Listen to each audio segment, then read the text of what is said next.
Hello, my name is Buki Fatona. I am a doctoral researcher at the University of Oxford. Welcome to Phil-Sci-Theo, an 8-part discussion series on topics in the intersect of philosophy of science and religion. Hello, welcome to this episode of Phil-Sci-Theo, and with us today we have Dr Anita Avramides, who is a philosopher here at the University of Oxford. Welcome, Dr Avramides. Thank you. You started out as a philosopher of language, not a philosopher as a philosopher of mind. For example, I know that you are the author of a book entitled Meaning and Mind, an examination of a Gricean approach to language, which was published by MIT Press. Can you tell us a little bit about that intellectual journey from philosophy of language to philosophy of mind? Well, it's rather interesting because I think when I started philosophy, there was just philosophy. And slowly we've become philosophers of this, that, and the other. And I still like to think of myself as just a philosopher. But it's true that my concentration of research has gone from one particular area, which was philosophy of language, to philosophy of mind. But if I talk a little bit about that, you'll see that it's not such a journey. In fact, I think these are deeply interrelated, mind and language. So when I was a graduate student, everybody was talking about philosophy of language because those were the days of the American philosopher Donald Davidson. Donald Davidson it's very hard to imagine this now because we are in our little silos working on different areas. But in those days, he had a program and it was very overarching. And it particularly concentrated on mind and language and the interrelationship between the two. And we called it the Davidsonic boom that hit Oxford because everybody was working on some aspect of Davidson's program.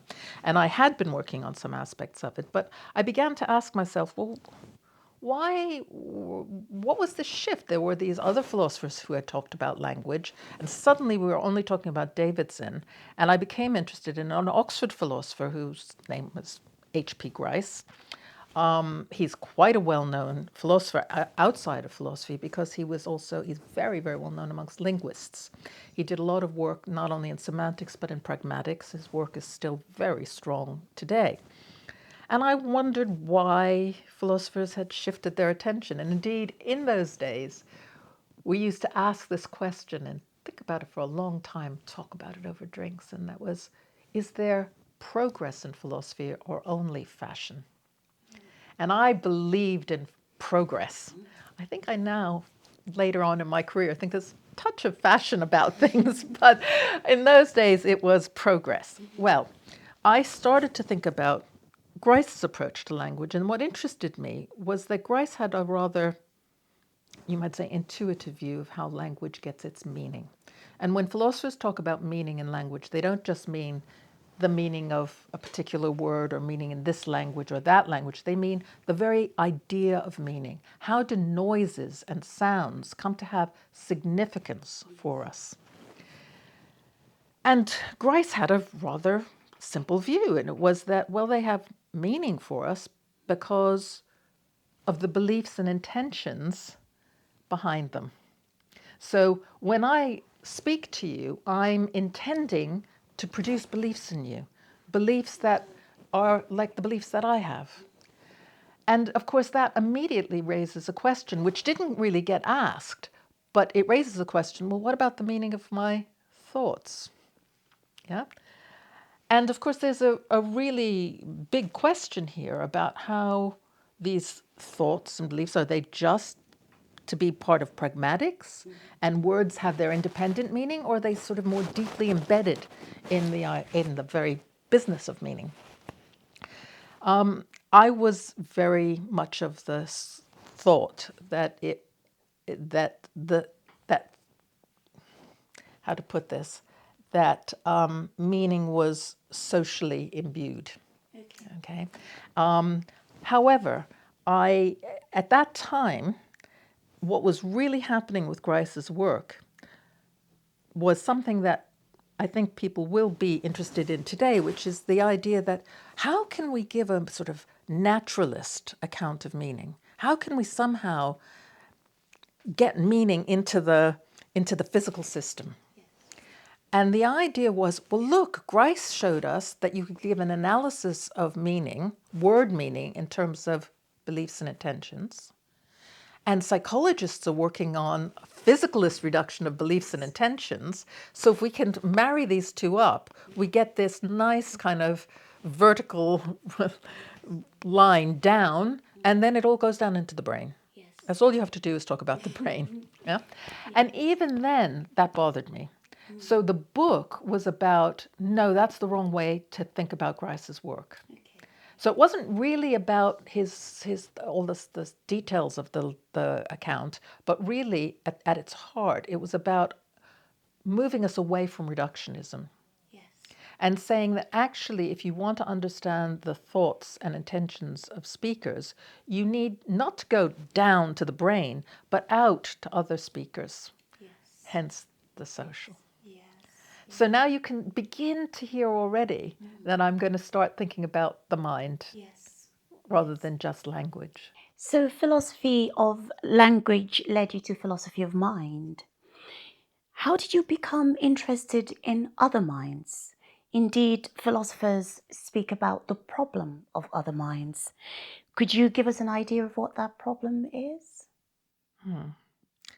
All right. So I was saying that I wanted to get away from this idea of reduction, and I wanted to think of another way of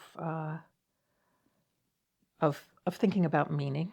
And that led me to think about our relations to others, that somehow it was some social. I wanted to get meaning from something social.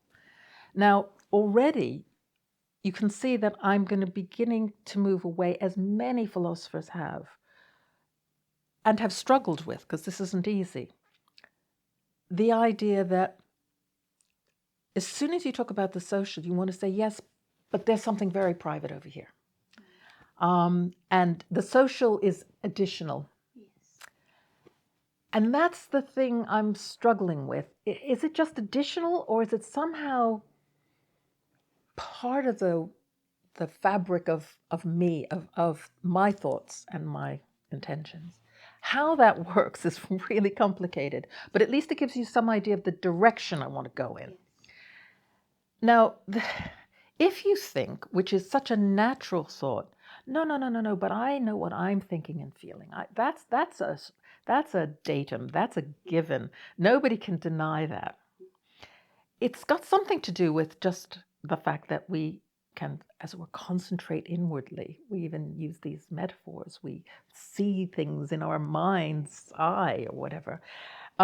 It's a very hard idea to pull away from. But it was at the heart of the Gricean. It looked like it was at the heart of the Gricean account of language. Now, if you think about that, just that idea, it can be quite a problematic one when it comes to the social. If you want to bring in the social, because you might think, well, if you're so involved over here, why do you even think there's anything going on over there? Okay, the social can become very problematic, and that's where I think we'll talk a bit as we go on about the philosophy here. But for the moment, I could just to give you a sense of the intuitiveness of the idea of a problem. It's something like, go back to your adolescence when you felt nobody understands me, right? So this is, you don't understand me. Forget about whether I can understand you. You can't understand me. And sometimes you can get this uncanny feeling that, really, there's nobody out there. There's really nobody, especially when you think about the way we treat each other sometimes. Can you really treat people like this and think that they're like you and have feelings and thoughts, etc.? So these become, as it were, in philosophy, problems that we need to overcome if we're going to stick to this intuitive starting point, which is, I'm over here. Yes. Everything's over here. This is a secure starting place. And somehow I have to fit the rest of the world, including other people and other minds, into that. That becomes problematic. And that's what I wanted to think about. And that's really at the heart of a lot of philosophy of mind, that first-person perspective, that idea of my mind. Yes. And if it all starts with my mind, how do we get others into the picture at all? As you know, this is a series that brings together topics in the intersect of philosophy of science and religion. And you are, as a philosopher of mind, I was wondering if you see a connection between these three things or areas. That's a really interesting. I mean, my first reaction is there should be. If you're talking about others and the social, at least religion's going to come into this somewhere, but or moral philosophy, if not religion, moral philosophy, which is deeply connected. But there's also some science here. Let me start with that. Yes. Because what I really found interesting about the approach many philosophers take to the problem that I just gave you some intuitive idea for is that, well, look, I can't see into your mind, right? So really what I see is behavior, or what I see is movements of a body. And what we really want to know is, yes, but are those movements caused by, directed by, in some way, what lies behind those movements? Real mind, real thoughts and feelings. And I'm going to keep using this word real, right? Not just a facsimile of, not just a simulacrum of, but really. So what philosophers started to think was, well, look, when we think about the world, there are the things that we can observe. And then there's what explains what we can observe. Call them the unobservables. So once upon a time, we talked about the atoms and the molecules. We still do, but that was the sort of step into this unknown, unobservable world of molecules and atoms. And now we talk about quarks, neutrinos, God knows, right? All these, but we don't see these things. But we infer them, we hypothesize about them, we say that they exist because it's the best explanation of what we can see. And those are all ways in which philosophers talk about other minds. They're unobservable. Well, yes, but they best explain what I can observe, which is your behavior. So you can see that there's a parallel in the way of thinking. And indeed, it's very explicit in some philosophers' work. I mean, I could read you quotations where they say, I am a realist about other minds in the same way that I'm a scientific realist about the unobservable. I mean, that's virtually a quote.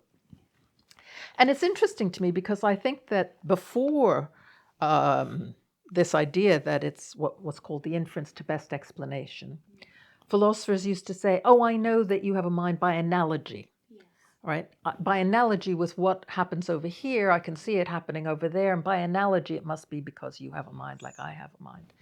And of course, it interested me that I think once upon a time, and I'm talking a few centuries ago, analogy used to be used as a method of explaining in the sciences as well. Yes. Right? We looked at the stars. They were too far away and too distant. So we thought about what was going on there by analogy with what was happening on Earth. So you have this idea, it seems to me quite clear now, that we've got methods of explanation that are just following the sciences, right? And maybe that's right. Maybe it's not. That becomes a question to me. Is that the right method, even for beginning to understand other minds? So that's the science bit. I also think that, interestingly, the religion bit comes in because while I think about this topic, I became interested in classical Indian philosophy. And not just because I wanted to learn about Indian philosophy, but because I understood that they had some very interesting things to say about the problem I was interested in, this problem of other minds. And it was very interesting to me how the problem arises. So there are some Buddhist philosophers and classical times who are idealists. They believe only in the existence of what's happening in this mind, in the thoughts and feelings here. Everything else is up for grabs. Everything else, that's all there is, right? There are no bodies in the world, and there are no other minds. But then some philosophers in classical Indian philosophy would say, wait a minute, but the Buddha teaches compassion. What's going on here? If you're teaching compassion, it's compassion for another. But if others don't exist, how can you teach compassion? So it became a very, very, very crucial issue amongst these philosophers and theologians to discuss the existence of other minds. So, in a sense, the existence of other minds is crucial to religion. It's crucial to our lives, which is so interesting. On the one hand, we have this so-called problem, and on the other hand, we've got this incredibly important feature of our lives. And that, I think, is going to that plays a role in the way I think about other minds and the way I'm going to approach solving the problem or thinking about the problem. I want to think about the problem. At the same time, I want to remember how important others are to us. And I think that that's something I always have to hold on to. Okay, so the other minds is the kind of topic that cuts across every sphere of human relating and thinking. Is that kind of what you're saying? Yeah, I mean, we could say we're deeply social creatures. We're deeply social creatures. How we account for that is an interesting question, but I think we can, without a doubt, start from that. In the same way that some philosophers want to start from, I can't doubt my own mind. Right? So, of course, we're already into a little bit of a problem here. There are these two things that we can't doubt, but how do we reconcile them? Yeah. In our conversations, you have sometimes told me that working on the problem of other minds has led you not just to read classical Indian philosophical texts, but also texts in what sometimes gets referred to as the phenomenological tradition in philosophy. Can you tell us a little bit about that aspect of your work? Yeah. Well, I like to think that just as I think about others and the social, I like to think about other ways of doing philosophy. I mean, hence the Indian Buddhist philosophy. And also, there's what some people call the divide in philosophy between those who, just to be quick about this, sometime after Kant, philosophy seemed to, there's a fork in the road. And there were philosophers on the continent, Germany and France in particular, who went in one direction, and those in England and then in America went in another direction. And very roughly speaking, we call one the phenomenological, sometimes existential tradition, and the other here the analytic tradition. And just to complicate things, the analytic tradition is often thought to have roots in Frege's work. Now, Frege was a German philosopher of the 19th century, but nonetheless, he was very influential in the work of people like Bertrand Russell, very famous English philosopher, G.E. Moore in Cambridge, and many others. So they went off in this direction. Now, as far as my work is concerned on the problem of other minds, the direction, the Anglo-American tradition, that let's start with Russell over here, Bertrand Russell, very much influenced by science. So we go back to this idea, well, other minds are just a hypothesis. Yeah. Now, if you look at the phenomenological tradition, they were very wary of that. They didn't like the idea that the thought about other minds, that we think about other minds as hypotheses or inferences from behavior. But that's also because the phenomenological tradition has a different way of viewing the relationship of mind to body. They think of it as more of a whole. Now, of course, analytic philosophers have difficulty with that because they want to say, well, can you explain to us about this whole? But there are things that the phenomenological tradition will take more for granted. And one of them is the body and the mind, or the way in which body expresses mind. So there's a sense in which, in the phenomenological tradition, there is a starting point which is very different from the analytic starting point. The analytic starting point is that privacy over here, hypothesis for everything else. The phenomenological tradition is starting with others already in the picture. Now, it does raise questions. How did they get those others into the picture? But I'm just saying that's roughly a starting point. And that became very important for me because I wanted to see how this problem plays out if you start in different places. And interestingly, I think that in some sense, analytic philosophers will look at the phenomenological tradition and ask it, well, what about science? What about naturalism? And I think what the phenomenologist is going to say is, well, again, it's going to be complicated, but some will say that's not the philosophical question. The philosophical question is about how I experience the world. It's not about, of course, there's science, but our question as philosophers is about how we experience the world, how I experience others. That becomes more important. So your starting point can determine the questions you ask. Very much so. And that's something that you learn as you go on in philosophy. You can start by thinking, of course, this is how things are. And it's not. It's a question of, that's why philosophy is so important. You have to keep scratching. Scratch down, down, down, so you get to the real assumptions. And then you can see there are even assumptions in philosophy